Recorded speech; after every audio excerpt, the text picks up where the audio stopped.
actually note that you had a surplus for this cycle. So how well does that leave you financially if there is a sudden election call given the minority parliament status?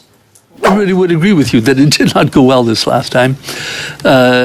When I first read that your recommendation was to for the commission to step away from that and say, you're no longer going to be responsible for it. My first impression was a bit defeatist. And why didn't you just do the job properly? What's your salary range that's been established by the Order in Council? The salary range?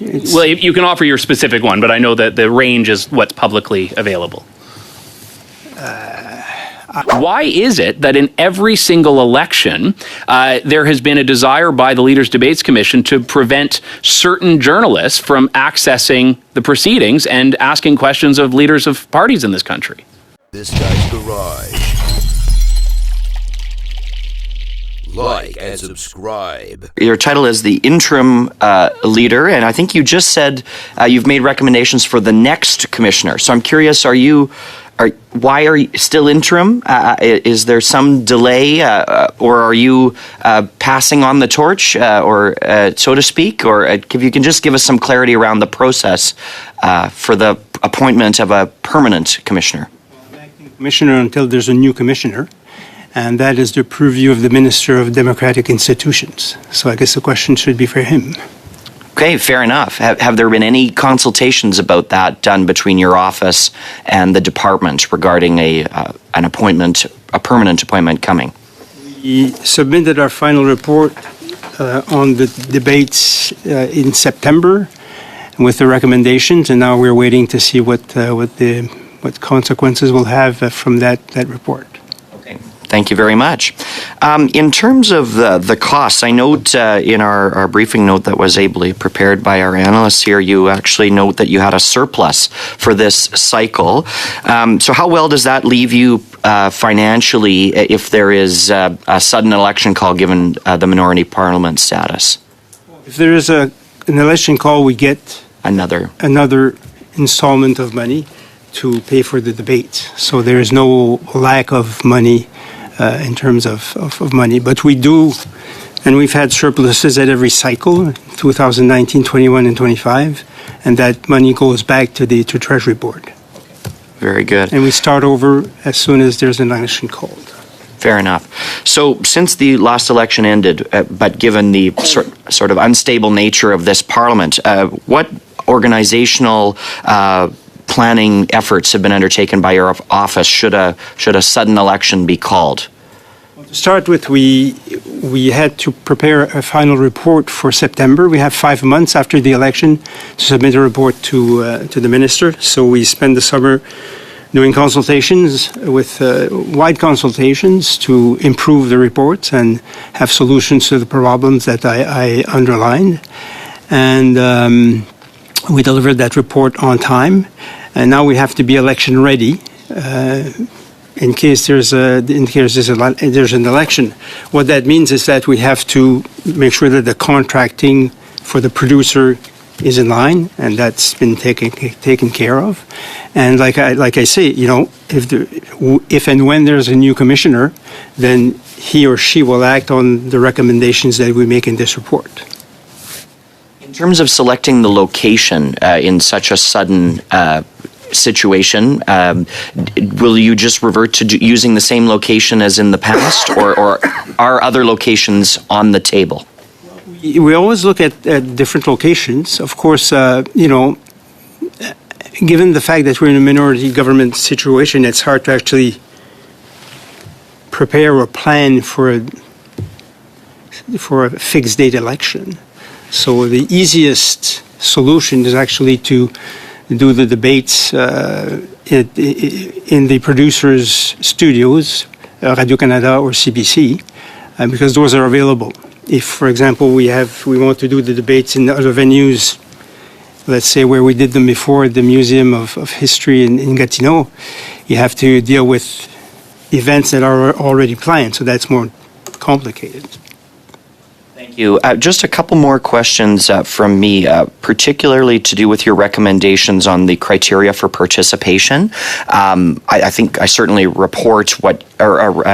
with what your recommendation is in the report on the participation criteria. Just wondering if you can walk us through a little bit further how you came to that decision.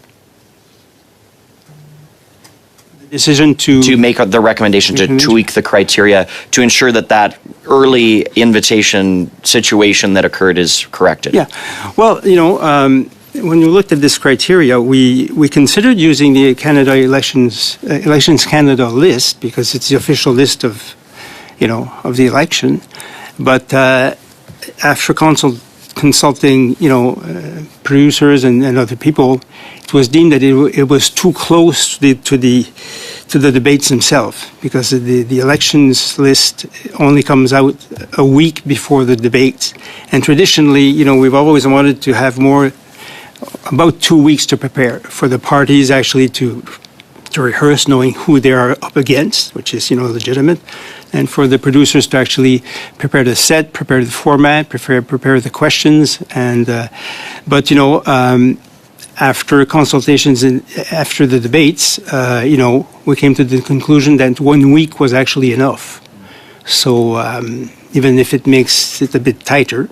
So we think that the clean and easiest solution is actually to use the Elections Canada list, which is the list of candidates that are on the ballot. Sure. Yeah, appreciate that very much. Thank you. And just with 30 seconds or 20 seconds remaining to me, I just want to say particularly on the recommendation regarding the press scrum following the debate, we certainly believe that you've made the right decision in the recommendation there as well. So appreciate that, your work on that very much. And I don't know if you have any brief comments on that, but I just wanted to make sure to put that on the record for you today. Just with respect to the overall experience in the 2025 election, what would you say went very well, and what would you say perhaps didn't go quite so well? What went well, I think, is that we managed, with the collaboration of the producers, CBC, Radio-Canada, and other stakeholders, to actually develop a format that actually works best for Canadians. You may remember in 2021 there was controversy around questions from a moderator, whether it was objective enough or not. And we had also surveys that showed that Canadians said they hadn't learned that much new information politically from the debates. Of course, at the time, we were still in the tradition of having a panel of journalists. So you had journalists even coming on stage to ask questions. That changed the dynamic. The time to answer the questions also was not as... even some leaders told us that, they felt they needed more time to talk. So we took all that in and worked with the producers to develop a format that actually has one moderator, an experienced television journalist who's used to actually hosting panels and political discussions, was very familiar with the subject matter also. And we went with that, and that worked very well. And, now in the surveys that we do after the debates, I think 63% of people told us that they had learned more about the political positions of the parties than before the debate. And for us, this is tangible, information, data that proves, I think, that we're on the right track. So this was I think that was the highlight of what went well with the debates. And of course the viewership, which is tremendously, at 19.4 million, that's a lot. Media accreditation issue and the post-debate media scrum that I think everybody would agree with you that it did not go well this last time. When I first read that your recommendation was to for the commission to step away from that and say, you're no longer going to be responsible for it. My first impression was a bit defeatist, and why didn't you just do the job properly? But I understand now also you're saying that never really was part of your task anyways. So my question is, why would you have tackled it? And related to that, did the commission organize post-debate scrums in the 2019 and 2021 elections, and how did those go? Yes, we did organize press conferences for the leaders after. There was not much controversy, even though we had the same kind of situation. Media organizations that others object to, and who actually managed to ask a lot of questions during the debates, during the press conferences. But this time there was we had more than 200 journalists, 60 organizations, and a huge press room where everything was happening. So I think part of what happened also in terms of the tension in the room was also explained by the fact that everything was centered in one single space. In our consultations, quite a number of people actually told us, well, why are you in the business of organizing press conferences? It should be left to the campaigns and to the media. So it's not just coming from us. There was quite, much reference to it in our consultations. Did you come to the conclusion that it was not part of your mandate after things went wrong? Why did you think it was part of your mandate before? I never considered it really part of our mandate, but it kind of came with the media accreditation. So if we lived in a different world where where there was consensus on what journalism is, what is a news organization, standards of journalism, it could be easier. But now we're in a situation where we have a lot of different players and who don't agree on the standards of journalism, and it creates a very unstable environment in some of these situations. And that's unfortunate, but that's a reality. Good. Did you consult with all the parties about whether or not this should be part of your mandate, or whether you did that part of the job well?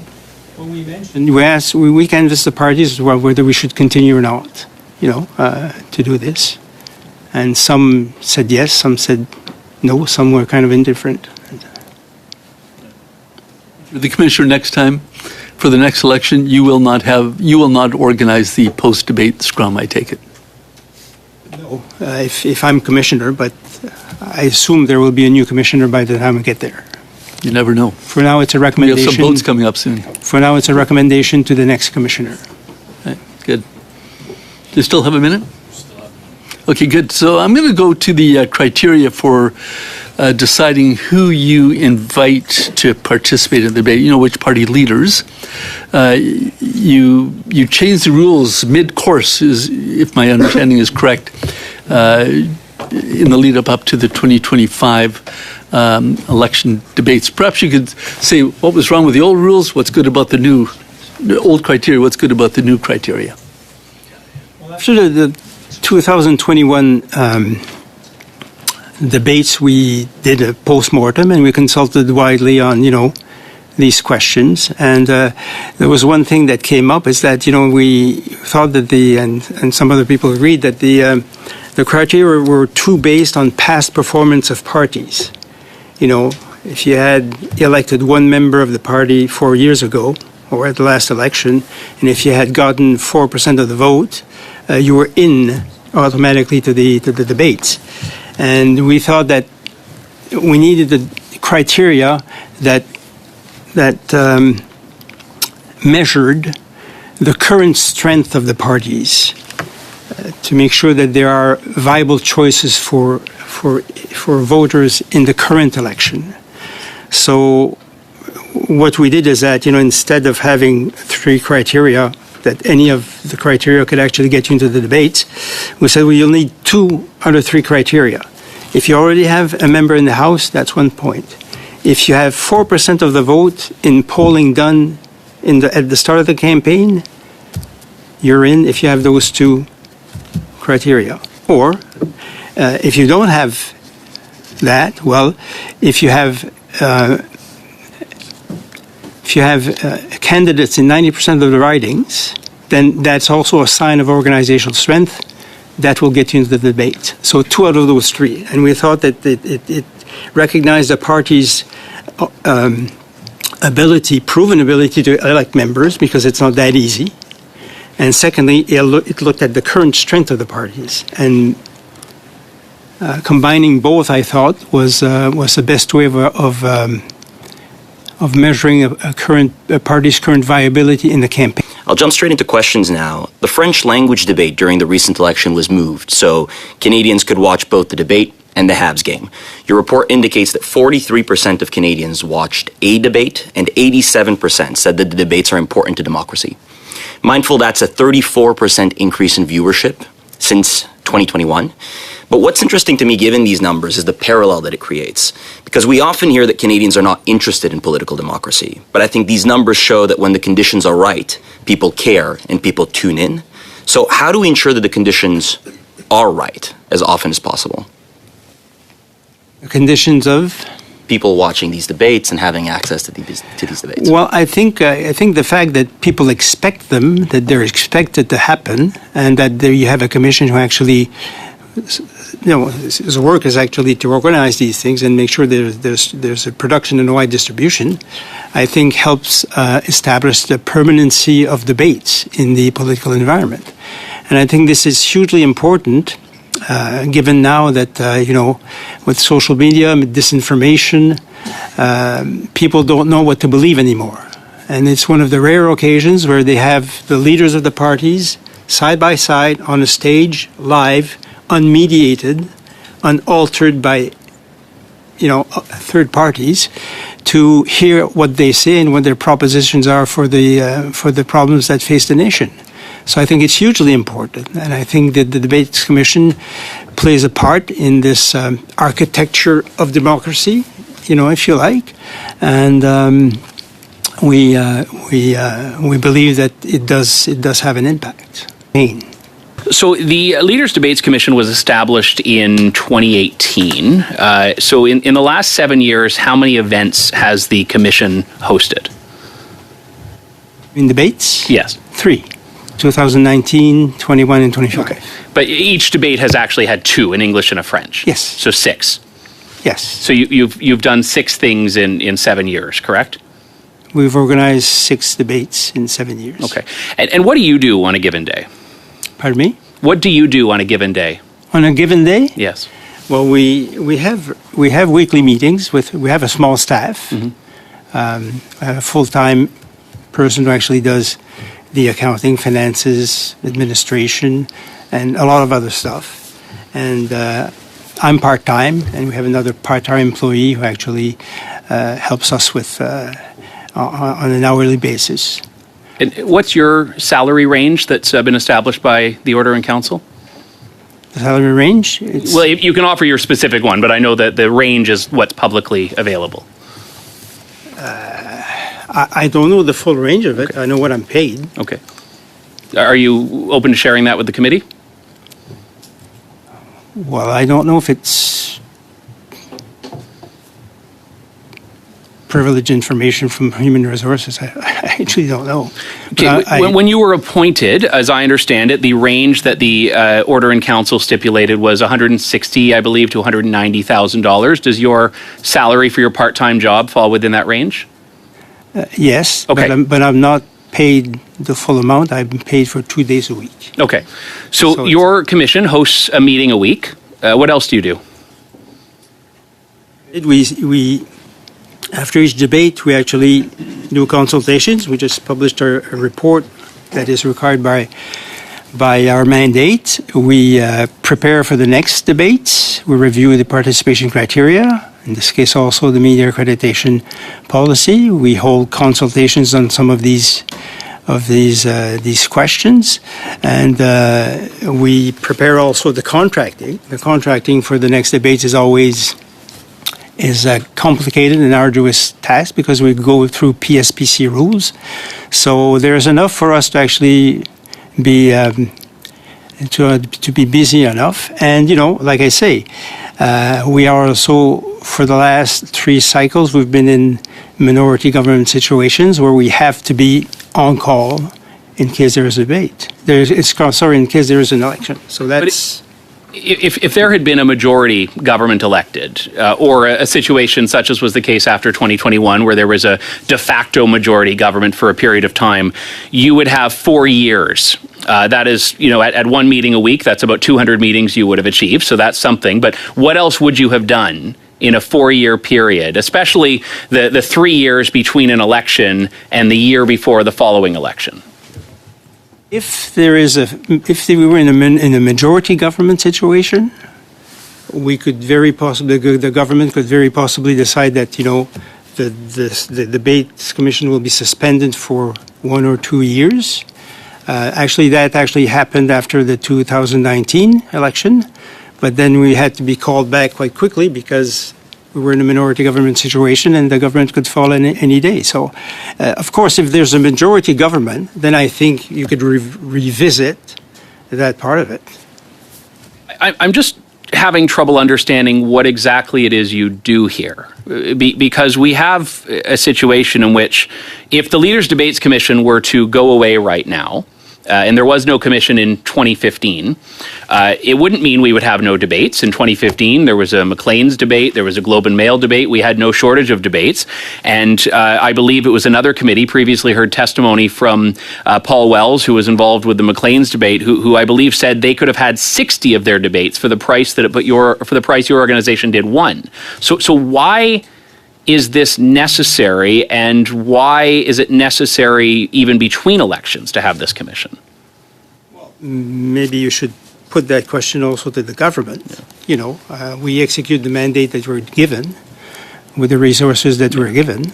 I think the Debates Commission has brought stability to the environment. I was in the 2015 debates organization, which was quite disorganized, if you like. We didn't know if we would have debates or not until the very end, and it involved a lot of negotiations with parties. Private organizations held debates. But there were less. I think if you want debates that actually have the kind of viewership that we can deliver, you need the big networks to be involved, and you need to widen the distribution as we've done it.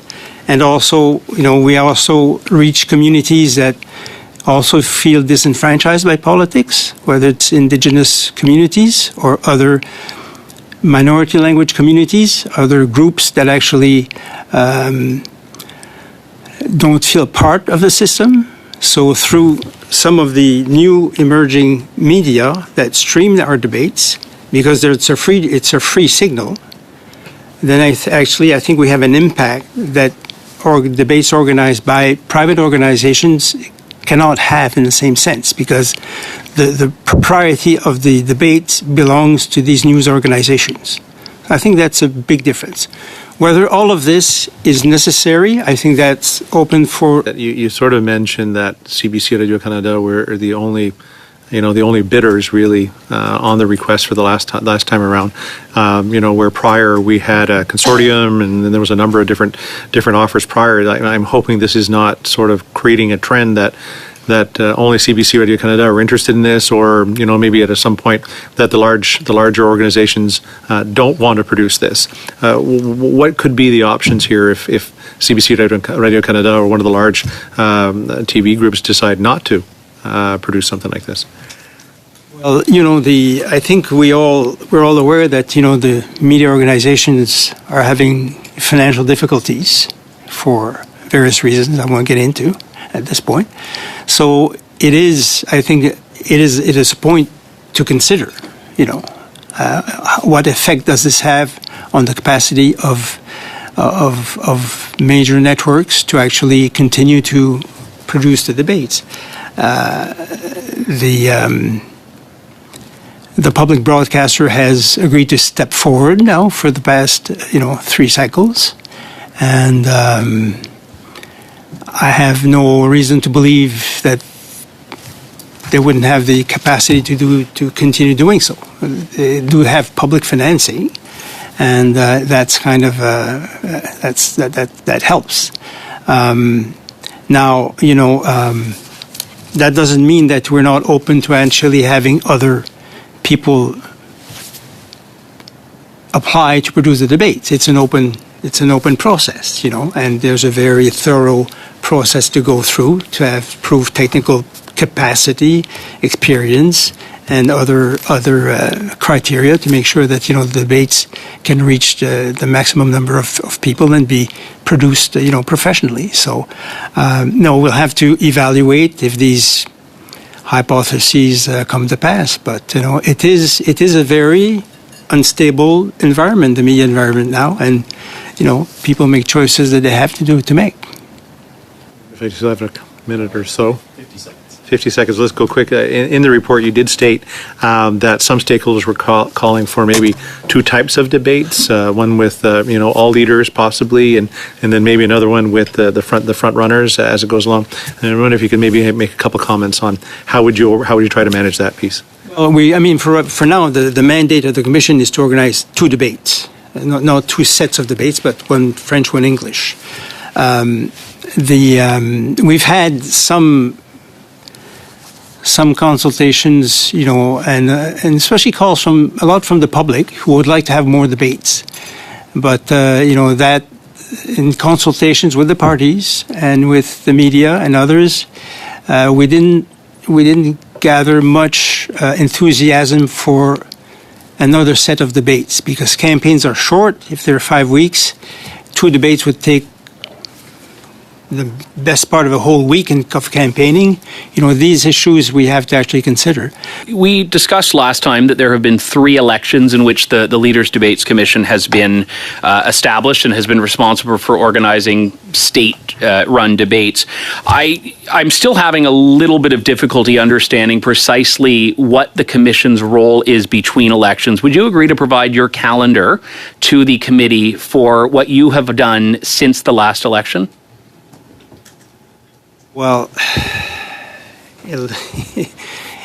I don't keep necessarily a calendar of all the calls and meetings that I have, So okay. It wouldn't have represent the right picture of what I do. Okay. Do you have a list of things you've achieved or accomplished since the last election that you could provide? Do that, yes. Okay. We could do that. Thank you very much. Yeah. There obviously, just for the sake of the committee, I've as a journalist before I became a member of Parliament, I had to engage with the Leaders' Debates Commission. You were very gracious in testifying in the lawsuit on press freedom, Lawton versus Canada, in which True North and subsequently Rebel News as well were granted authorization to accredit. But the instinct of the Leaders' Debates Commission in the 2019 election was to draw a line and not permit independent media from attending the debate and attending scrums where there was the opportunity to pose questions to leaders. In the 2021 election, there was a bit of a different approach. Some independent media, myself included, were accredited. Some were not. The Leaders' Debates Commission once again went to court and was unsuccessful. And then in 2025, there was a broader accreditation, but in the end, scrums were abruptly canceled, thus denying independent media the opportunity to ask questions of party leaders. So why is it that in every single election, there has been a desire by the Leaders' Debates Commission to prevent certain journalists from accessing the proceedings and asking questions of leaders of parties in this country? Well, if we go back to 2019, the media that we thought did not deserve accreditation were media that we did not believe adhered to professional standards and had demonstrated that they were more advocates than actually journalists. Same thing in 2021. Now we lost the cases in court because the court told us that the Commission does not have the authority to decide that. And since there is no legal definition of journalism, the court is not in a position to actually solve that question. So we lost those two cases. We took stock of that, and for 2025, we decided to widen the definition of what the media organization is. If you produce content on Canadian affairs, you're in. So that's on that basis that we actually admitted the media. But anyone can watch the debate on YouTube or on television. The critical difference between being accredited as a journalist by the Leaders Debates Commission and not is access to the scrums. Now, I understand you're moving away from scrums in the future, but that is precisely the point here, where there was an opportunity to say Canadians deserve access to political leaders, and at every single election, the Commission has put a barrier where only certain journalists, namely, elite parliamentary press gallery journalists, would meet the criteria of what you constitute as a journalist. And when everyone was allowed in, you canceled the scrums altogether. How is that keeping with transparency? We accredited 60 different media organizations this time and a wide variety of new media. Canceled the scrums. Yes, because we could not guarantee a proper environment for press conferences. I mean, I was in that press room and during the debates, and there was too much tension, too much argument. That's the last thing I wanted to do is to cancel the scrums. I believe in accountability and access to leaders, but it has become too disruptive for the public interest of the commission and of the debates, and I'm truly sad about that. But that's the case.